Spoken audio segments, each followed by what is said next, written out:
Bueno, una cosa que se me olvidó decir es que la aceleración la habíamos puesto como delta de v sobre t. Entonces, en unidades, esto se mide en metros por segundo y esto en segundos. Entonces, tendríamos metros sobre segundo sobre segundo. Para hacer extremos por extremos y medios por medios quedan metros por segundo cuadrado.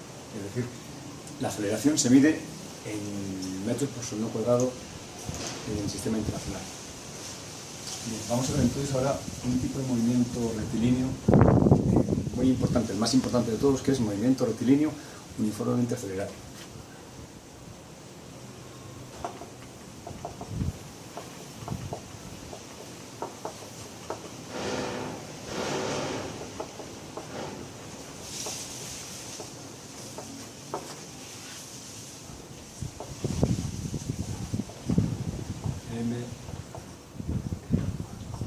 MRUA, movimiento rectilíneo uniformemente acelerado, o movimiento, en realidad debería ser movimiento rectilíneo uniformemente variado, porque puede ser acelerado o retardado, pero bueno, suena feo lo de retardado, pero así es, así se dice. Bueno, a veces se conoce nada más como movimiento rectilíneo uniformemente acelerado y ya. Características importantes, bueno, es unidimensional, o sea, en una dimensión, lógico, en línea recta, ¿verdad?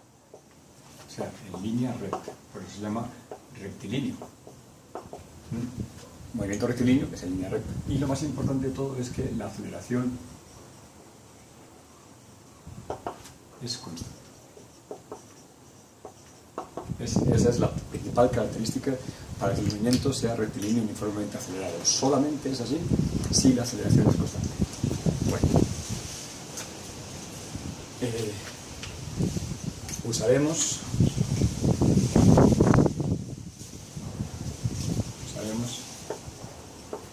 estas cuatro fórmulas, o alguna de estas cuatro fórmulas.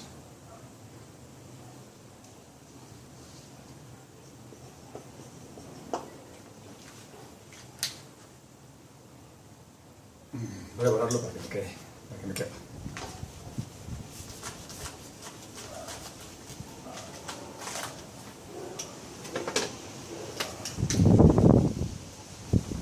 Vamos a llamarles 1, 2, 3, 4. No es que se llamen así, es nada más para que sea más fácil de reconocer para nosotros, para que le llamemos, usamos la fórmula 1, usamos la fórmula 3. Fórmula 1, xf igual a xy más vxy es v sub x sub y por t más un medio de la aceleración por el tiempo al cuadrado.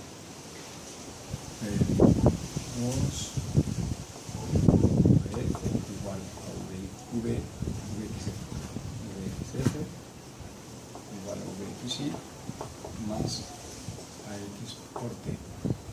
Tercera es también vxf cuadrado igual a vxy cuadrado más 2ax por x sub f menos x sub y.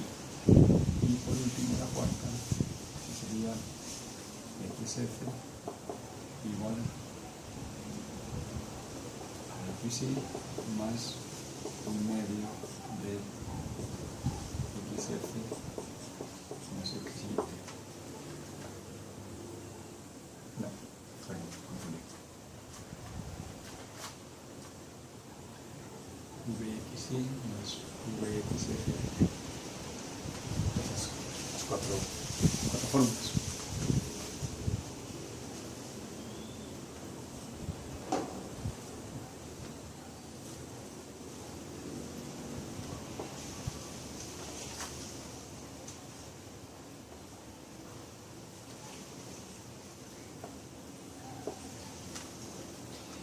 En las que vamos a ver, vemos que hay 6 valores: xy, xf,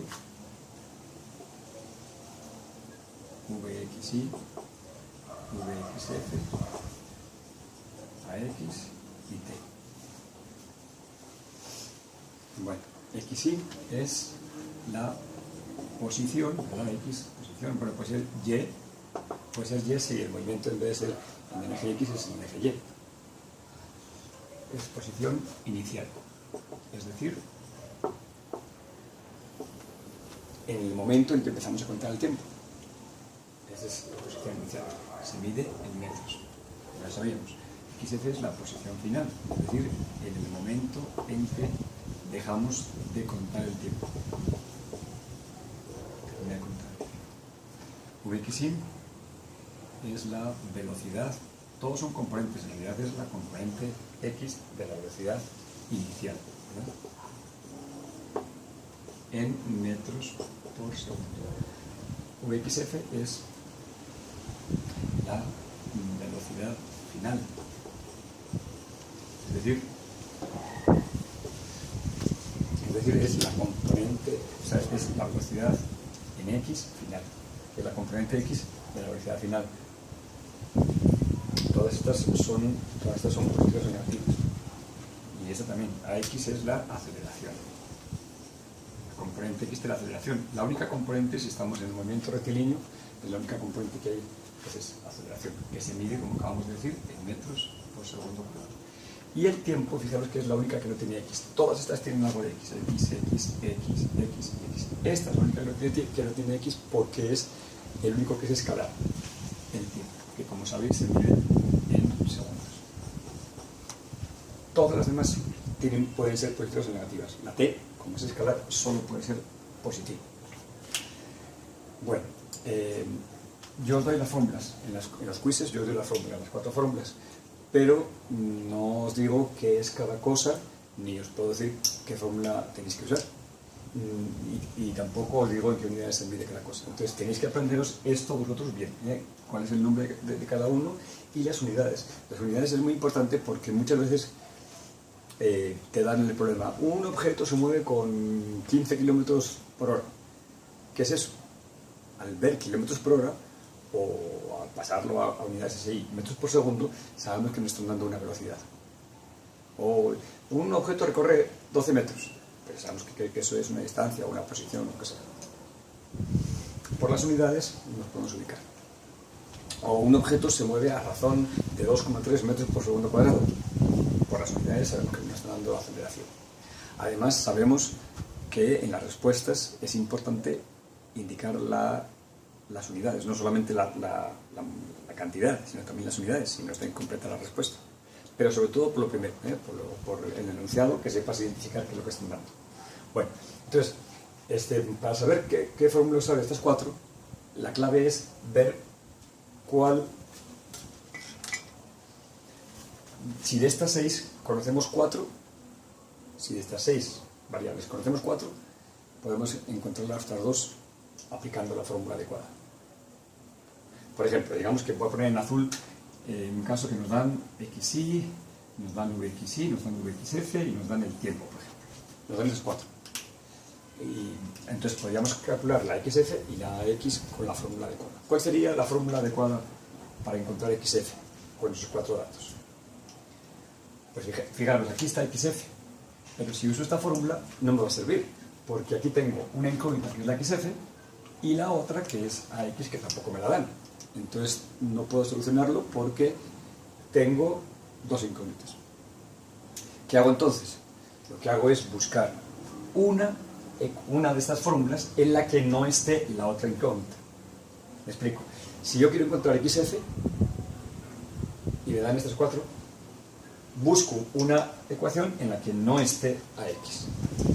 ¿En cuál de estas 4 no está AX? Fijaros, aquí sí está, aquí sí, pero aquí sí está, aquí sí está, aquí sí está, esta es la que no está. Esta es la que tendremos que usar para encontrar XF. ¿De acuerdo? Por ejemplo, supongamos que no, que lo que nos piden no es XF, lo que queremos hallar es AX. Entonces, si yo quiero hallar AX, tengo que buscar una fórmula en la que no esté la otra incógnita, para que no haya 2 incógnitas. Entonces, ¿en cuál de estas fórmulas no está XF? Aquí está, aquí no está. Es decir, en las demás sí está, aquí está y aquí está. Pero esta es la única en la que no está. Entonces usaríamos la 2. Eso es.